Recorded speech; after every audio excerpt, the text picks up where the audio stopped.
All right, good morning. I hope you like the hat. It was a gift. It's January the 30th, 2026, and we are in the middle of a fast. Our church put together a little kind of a visioning program, and they've called the members to really personally take this on to cut something out of their life so that they can focus on what God is trying to tell them, open their ear to hear God more. So Bonnie and I decided we were going to do a fast, and we basically, it's a kind of inspired fast. Like a Girl is a book that she read, and I obviously am not a girl, so I'm fasting like a man, which if you know anything about a man cold, it's kind of like that in the background. Bonnie has a laugh about that. Anyways, we're no food for 60 hours. We are kind of at the back end now. Tomorrow morning we get to have breakfast, we're very excited about that. Why we're doing this is because it's a call. You know, the leadership of our church has called us to really focus on what God is telling us about here and now, Brighton, Ontario, as a family, as a church, what is going on and what God is calling us to do. It's come to my understanding over the past years. I look back, been a member of Brighton CRC for since 87. So it's come on 39 years. That's a long time. Wow. I really feel grateful that we've always kind of been a constant, we preach the word of God. You may not agree with how we do things, but you know where we stand. And that's been really clear to me this week.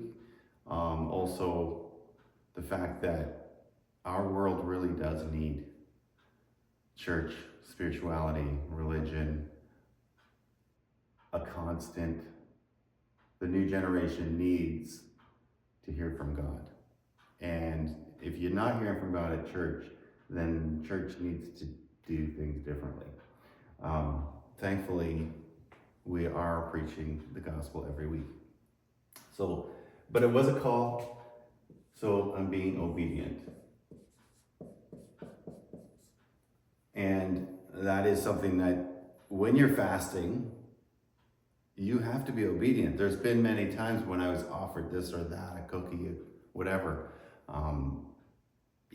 Even a schlucky, if you know what that is. I had to say no. So, how do you feel during the fast? This is a good thing because you realize when you're constantly giving yourself comfort foods, in my case, if you're fasting from social media, there's definitely a drip of dopamine that's coming through your phone. Not giving myself those pleasures of a good cappuccino or, a donair or, a steak. The other day, could have had steak. I feel a little bit left out, a little bit of fear of missing out, but you also feel empowered because you realize by doing this, you're doing yourself physical good. My body is now in a repair mode. It was in kind of a discharge clean out mode. For the first 24 hours, your cells are getting rid of old, dirty cells. Now, my body's actually repairing itself. There's research that it's really, really good to do this sort of thing on an occasional basis. So I feel good right now. We're, I would say 40 plus hours now in, and I feel good. I feel a lot of clarity, which is really cool. Bonnie and I both woke up this morning. We're like, I feel really clear. I feel like a clear mind. And that's something that we've also been kind of thinking over the holiday season. You got a bit of brain fog because there's so much going on.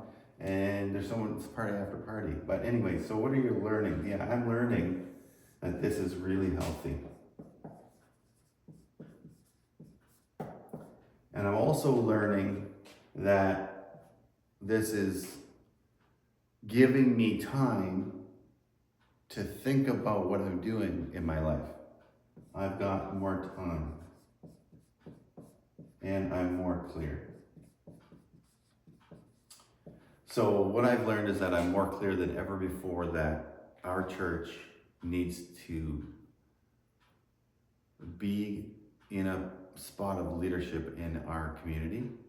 I think God has certainly given us fertile ground to grow our faith over the past 39 years.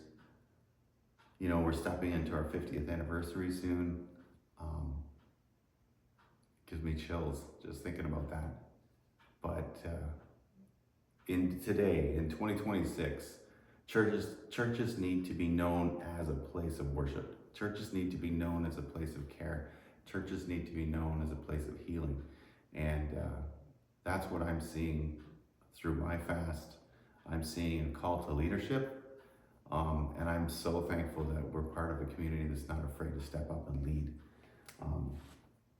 And I'm also learning that take back control. This is a tool, fasting is a tool that helps you take back control.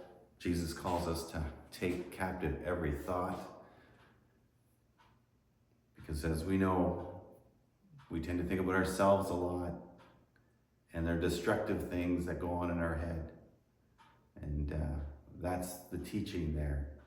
Before you do something, take control of your thoughts. And that's been really helpful to me. So taking back control of fasting has really been helping. I hope this helps you. I love you.